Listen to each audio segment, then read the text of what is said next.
got you out here in Bristol. Oh, my Lord. What's up, y'all? It's good to see you. Oh, my gosh. You're safe?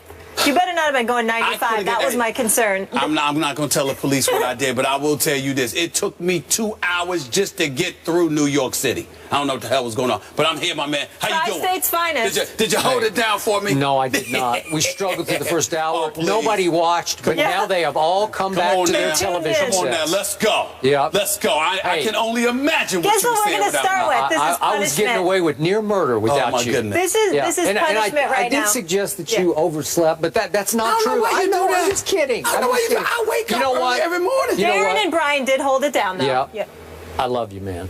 And I Always. appreciate you Come on fighting now. to get here. You want to look for a house here? I can help you later. No, you want to get a spot? I wouldn't go that far. Greenwich? But I will Greenwich, tell you you can this. do that. I can see you there. I will be spending a significant amount of nights in Bristol from now. This traffic, and don't even get me started with next week. And the Pope's coming to New York. Oh, just stay away from the city. Just stay away.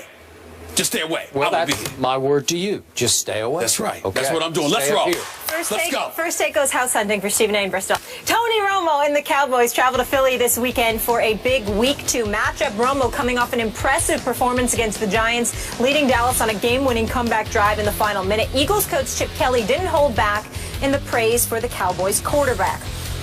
Tony has been an elite quarterback for a long time. He's as good as anybody playing right now. I've always been a big fan of Tony's and just how he plays the game at quarterback. He has an unbelievable understanding of what they're doing. He gets them always into the right play, always in the right protection, and he can make all the throws. He's playing as good as any quarterback in the National Football League.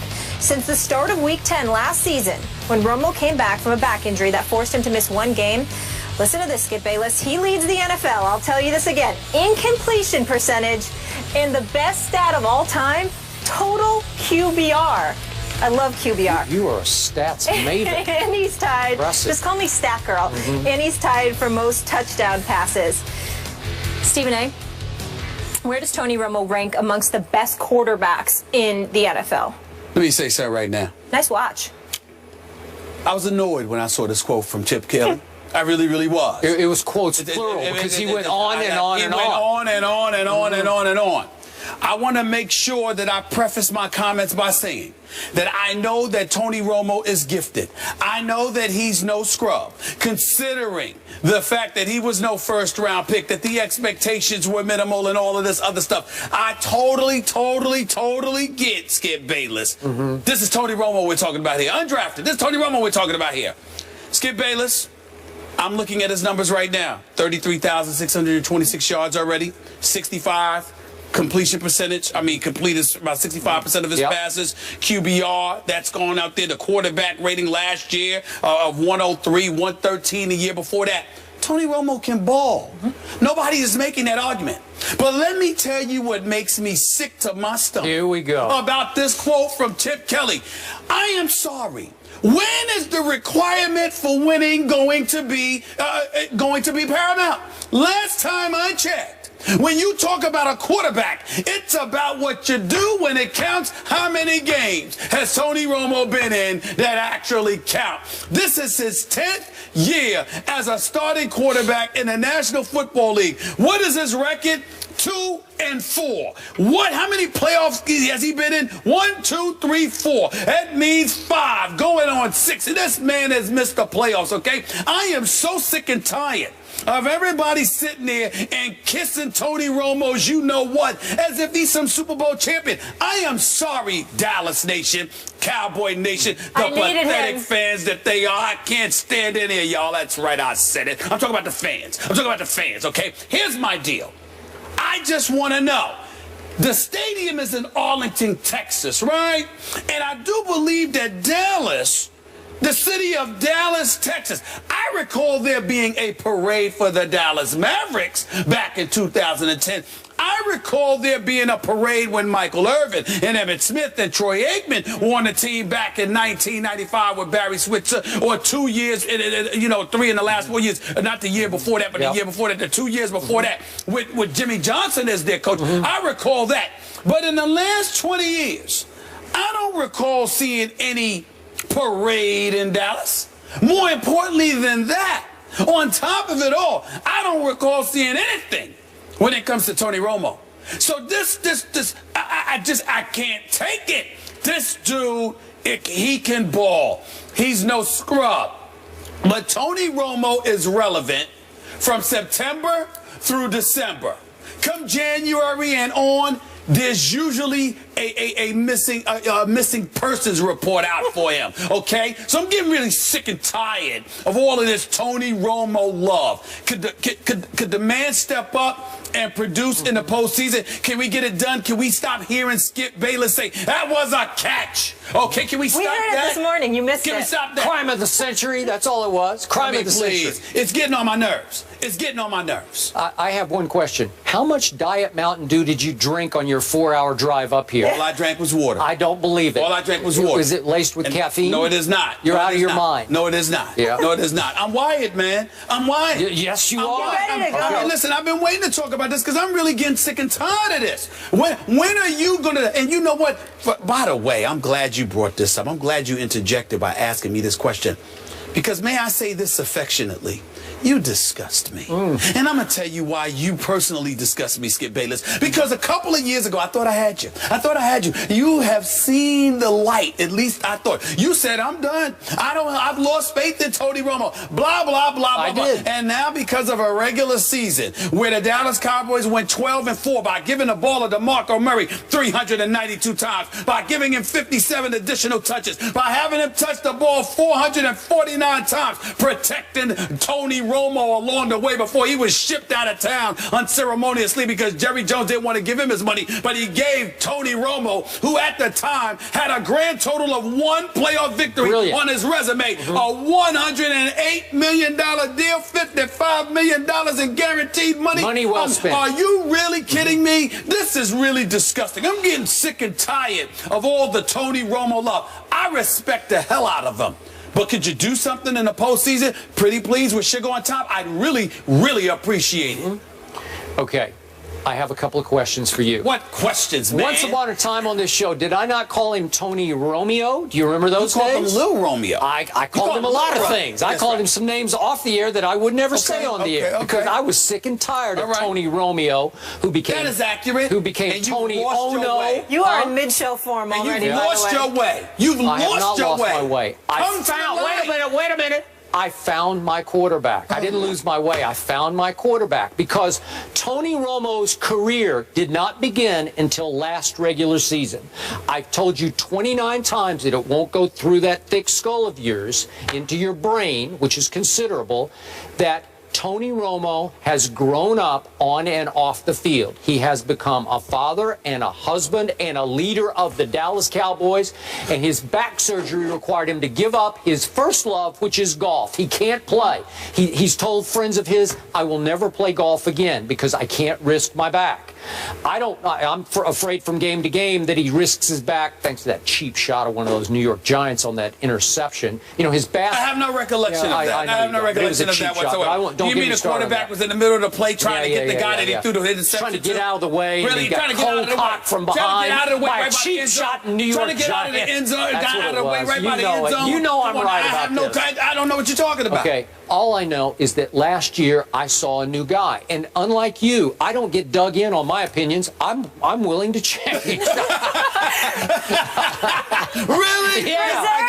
That's hilarious. That was funny. That was hilarious. Go ahead. All right, got me on that. There you go. But I'm using the eye test. I'm just watching the games and I'm thinking, I don't know this guy last year. I'd not seen him play to that level. DeMarco or no DeMarco. And by the way, they're going to be just fine without DeMarco Murray because Julius Randle can flat carry the mail. Oh, we know he can carry a lot of things. Yeah, we know Julius Randle can carry a lot of things. Absolutely. Carry him right out of the store. Absolutely. Cologne and a pair of drawers. Yeah, he can carry a lot of stuff. So I'm going to remind you once again, my favorite stat, QBR last year, Tony Romo lapped the field. Aaron Rodgers was 7 points behind him. He goes from 83.6 QBR, which is just for a whole season spectacular, way down to Aaron Rodgers at 77.4. Let me finish. Go ahead. Let me finish. Go ahead. So I'm looking at the QBR, and you know, the bad man, Aaron Rodgers, I give you that, although he's like 2-4 since his Super Bowl in the postseason, but I won't get into that right now. But the point is, when I just do QBR rankings, Romo lapped the field. So right now, The best quarterback in football is Tom Brady. Yep. The second best, I will give you, is Aaron Rodgers. The third best on pure performance over the last season is Tony Romo. Nope, it's Tony Romo. My question was going to be to you. Yes. If Aaron Rodgers, that bad man that he is, had a running back that he could give the ball to 392 times. He does, but he throws it too much. Eddie Lacy is no DeMarco Murray. I like Eddie Lacy. I don't know. I think he's right there. DeMarco Murray. I think he's right there. 1,800. All right, I'll give you a better question. Not last week's DeMarco Murray. If Aaron Rodgers had somebody to give the ball to 392 times, 449 touches, 1,845 yards rushing, behind that massive offensive line, what would Aaron Rodgers do? Are you kidding me? It ain't even offensive line. What would Aaron Rodgers do? Are you kidding me? It ain't even in the same ballpark. As my man Tom Jackson so eloquently has stated to me on many, many occasions, watch live action of Aaron Rodgers throwing the football, and you will see that no one, I repeat, no one throws a football the way that man does. Now we look at Tony Romo, and all I'm trying to say to you is this: the Skip Bayless that I have known for 2 decades is a Skip Bayless that kind of measures. Yeah, you get a little lost with the Tebow thing and stuff like that, but for the most part, I wasn't lost. He had the greatest run in the history of the league in 2011. I don't mean it that way. I'm just talking about in terms. I'm just talking about in terms of winning championships. I mean, he's not a part of that conversation. He just won the division in 2011. Yeah. I'm just talking about championships. I'm just talking about championships. Yep. Tim Tebow or anybody like him who was in the league as a starting quarterback for 9 years. Usually, your criteria mandate that they at least get to a conference championship game. Tony Romo hasn't even done that. What is all of this stuff? I mean, where's the parade? What's all the celebration about? You know what the celebration about is, Skip Bayless? And you need to be real about this. He was here. Like you said, he was nowhere.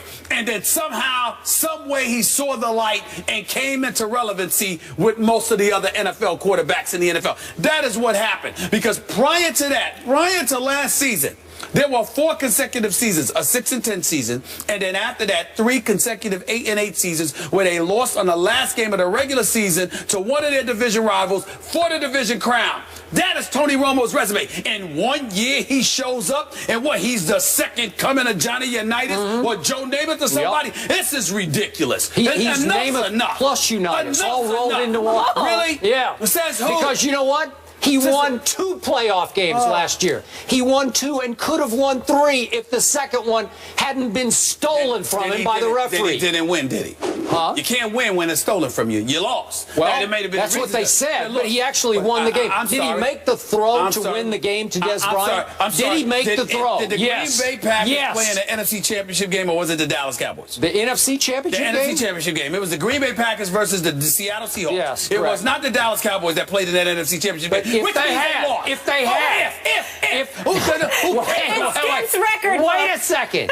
What happened during the regular season when you laughed at me about Dallas going to Seattle? What happened in that game? You know what? What happened in that game? I told you yesterday, me wearing a Tony Romo jersey and a Dallas Cowboy hat on my birthday was the hardest day of the year for me. But when you did not honor your bet like a man, here we go. Let's distract the audience from what really happened last year. I'm saying we're not talking about this because you would not October 14th. You would not honor your bet. So you are not allowed to talk to me about that. You are not allowed to talk to me about that. Who wore a Money Mayweather TMT hat? I wish I saw that. Who wore it? Who wore it? Well, that's all. 10 minutes. Well, I didn't have a contract that said it had to be beyond 10 minutes. It was a contract with me. Yeah. Okay. You know what? You're broke and dishonored. Here's the God's truth. The God's truth is shame. You wore the Tony Romo jersey and the Dallas Cowboy hat because you looked good in it and you liked it. Because deep down inside, you are a closet Dallas Cowboy fan. I would remind you that in Dallas, Texas, for National Championship Week, I also put on a Green Bay Packers jersey, and I thought I looked just. I thought you looked terrible in it. I thought I looked just as good as that. It clashed green and gold. Really? Listen. The point is, I had on the Aaron Rodgers jersey, and I much rather would wear that because he's a winner compared to Tony Romo. Yeah. By the way, Dallas did throw one parade. It's when we came back for our show. We took our show there, and they threw me a parade, right? Oh. I don't recall. Do you remember that? I do The mayor recall came and giving gave you me the a key to the proclamation, city. right? Well, you keep I'm the key to kidding. the city for Dallas. Yeah. I do have the key to the city You've for got South lots Beach. of keys, I feel South like. Beach. Yeah. South Beach. It was All right, special. Stephen I'll A. take came Dallas. in guns a-blazing, fired up, I'm ready. mid-show form. These two fired up about Marshawn Lynch's mom yesterday, that whole Facebook post, differing sides. Well, the coaches have reacted. We'll get into that next. Pete Carroll and Darrell Bevell, their response. Make history.